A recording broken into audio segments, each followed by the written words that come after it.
रामपुर गांव दोपहर के धूप में चमक रहा था। यह गांव अपनी सुंदरता और शांति के लिए जाना जाता था, जहां लोग अपने दैनिक कार्यों में व्यस्त रहते थे। खेत दूर तक फैले हुए थे, हरे और सुनहरे। इन खेतों में मेहनती किसान दिन रात काम करते थे ताकि उनकी फसलें लहलहाती रहें। गांव के बीचों बीच आम के पेड़ों के बीच ठाकुर धनराज की हवेली थी। यह हवेली गांव की सबसे बड़ी और भव्य इमारत थी, जो दूर से ही दिखाई देती थी। वो अपने धन दौलत के लिए जाने जाते थे। उनकी तिजोरी सोने से भरी रहती थी। ठाकुर धनराज के पास इतनी संपत्ति थी कि उसकी गिनती करना मुश्किल था।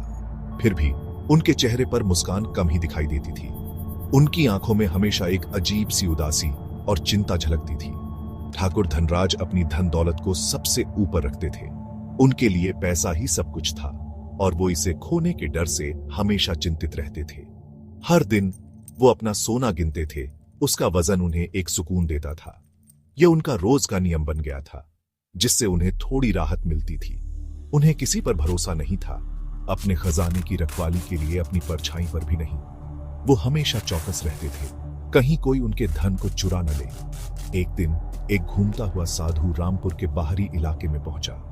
साधु का आगमन गांव में एक नई हलचल लेकर आया। उसने सादे केसरिया वस्त्र पहने थे। उसके पास सिर्फ एक भिक्षा पात्र और एक शांत मुस्कान थी। उसकी मुस्कान में एक अजीब सी शांति और संतोष था। वो कई दिनों से चल रहा था, आश्रय और एक मीठा बोल की तलाश में। उसकी थकान उसके चेहरे पर साफ झलक रही थी, लेकिन उसकी आंखों में एक चमक थी।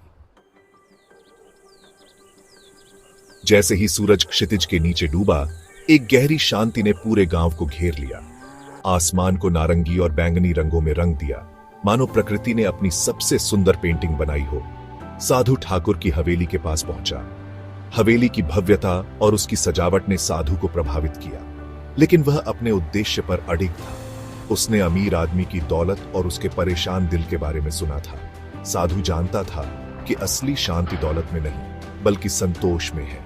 भारी दरवाजे पर धीरे से दस्तक देकर उसने अपनी उपस्थिति की घोषणा की और ठाकुर से विनम्रता से एक रात के लिए शरण मांगी। बस एक रात के आराम की मांग की। साधु की विनम्रता और उसकी आंखों में सच्चाई ने ठाकुर को प्रभावित किया, लेकिन वह अभी भी संदेह में था। सभी अजनबियों पर शक करने वाले ठाकुर ने उसे अनिच्छा से अंदर आने दिया। उसने साधु को अंदर बुलाया, लेकिन उसकी आंखों में अभी भी संदेह था। उन्होंने साधु को एक साधारण भोजन और सोने के लिए एक खुरदुरी चटाई दी, जो हवेली के एक कोने में बिछी थी, अपने कीमती खजाने वाले कमरे से दूर। लेकिन साधु संतुष्ट था। उसने कम खाना खाया और अपने मेजबान की उदारता के लिए आभार व्यक्त किया।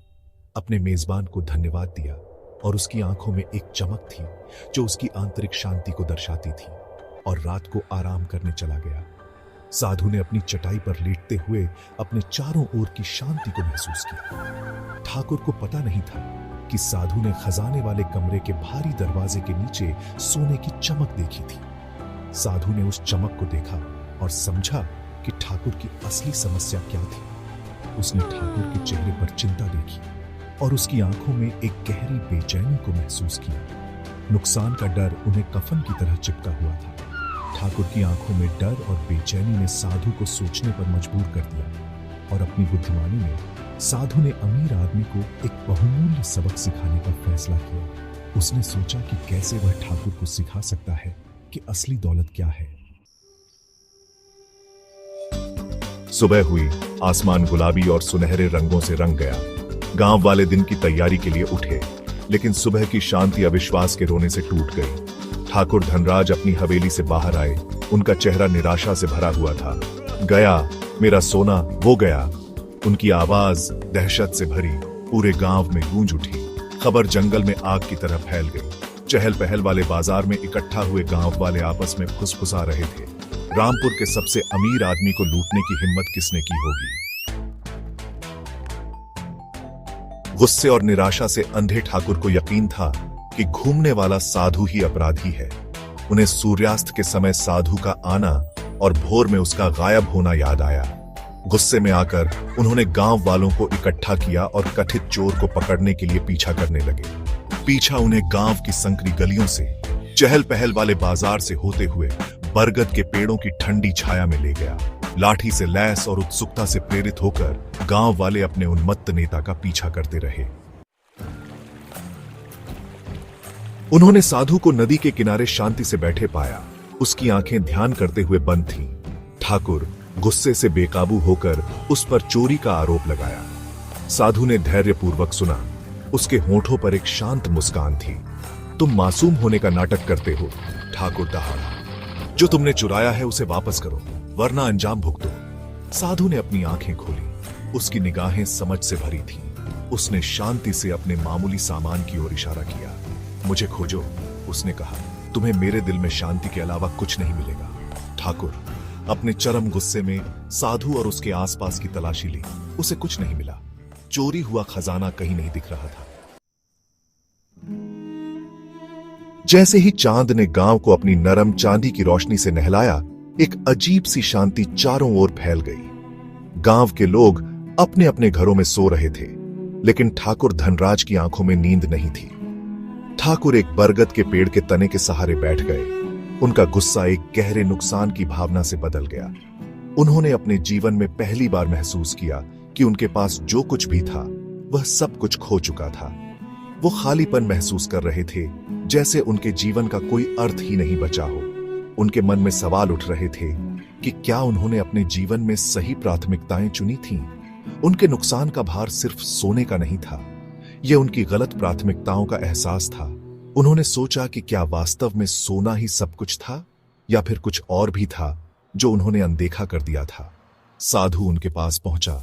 धूल भरी जमीन पर उसके कदम खामोश थे। साधु की उपस्थिति ने ठाकुर के मन में एक अजीब सी शांति भर दी। मुझे बताओ ठाकुर धनराज, उसने धीरे से पूछा, क्या ज्यादा कीमती है वो सोना जो तुमने खोया है, या वो शांति जो तुमने पाई है? साधु के इस सवाल ने ठाकुर को गहरे सोच में डाल दिया। ठाकुर ने ऊपर देखा। उनकी आंखें साधु की शांत निगाहों से मिली। उस नजर में एक गहरी समझ और करुणा थी जिसने ठाकुर के दिल को छू लिया। उस पल में उन्हें भौतिक धन से अपने लगाव की निरर्थकता का एहसास हुआ। उन्होंने समझा कि सोना केवल एक भ्रम था जो उन्हें सच्ची खुशी से दूर कर रहा था। सोने ने उन्हें चिंता और डर के अलावा कुछ नहीं दिया था। हर समय उसे खोने का डर और उसे पाने की लालसा ने उनके जीवन को एक अंतहीन संघर्ष बना दिया था। हालांकि इसकी अनुपस्थिति ने उनकी आंखें एक अलग तरह के धन के लिए खोल दी थी, संतोष और आंतरिक शांति का धन।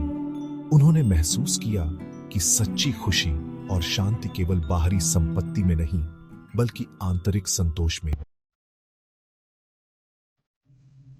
भारी मन और एक नई स्पष्टता के साथ ठाकुर साधु को वापस अपनी हवेली ले गए। गांव वाले देखते रहे। उनके चेहरे पर भ्रम और जिज्ञासा थी। उन्होंने ठाकुर को इतना शांत, इतना कमजोर कभी नहीं देखा था। हवेली पहुंचने पर साधु ठाकुर को आंगन में कुएं के पास ले गया।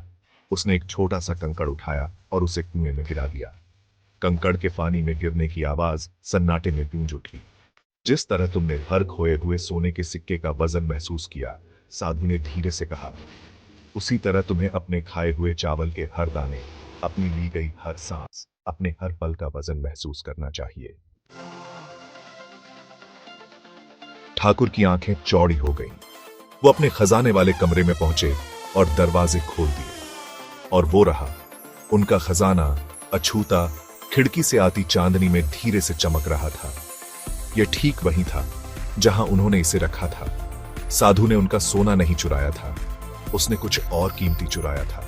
उनकी सुरक्षा का भ्रम, भौतिक संपत्ति से उनका लगाव। उसने उन्हें नुकसान का सही अर्थ और अपने भीतर शांति पाने का और भी बड़ा आनंद दिखाया था।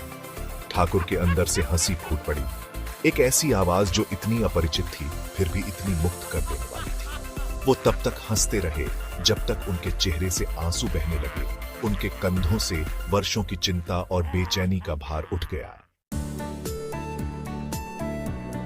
उस दिन के बाद ठाकुर धनराज एक बदले हुए आदमी थे। उन्होंने जीवन के साधारण सुखों, बच्चों की हंसी, धूप की गर्मी, अपने समुदाय के प्यार की सराहना करना सीखा। उन्होंने अपने धन का उपयोग जरूरतमंद लोगों की मदद करने, इसे जमा करने के बजाय खुशी फैलाने के लिए किया। ठाकुर और साधु की कहानी रामपुर में एक किंवदंती बन गई, एक याद दिलाने वाली बात कि असली धन हमारे पास क्या है, इसमें नहीं है, बल्कि उस संतोष में है जो हम अपने भीतर पाते हैं। इसने उन्हें सिखाया कि कभी-कभी हमें खुद को सही मायने में खोजने के लिए खुद को खोना पड़ता है, और यही जीवन की भव्य योजना में सबसे बड़ा लाभ है।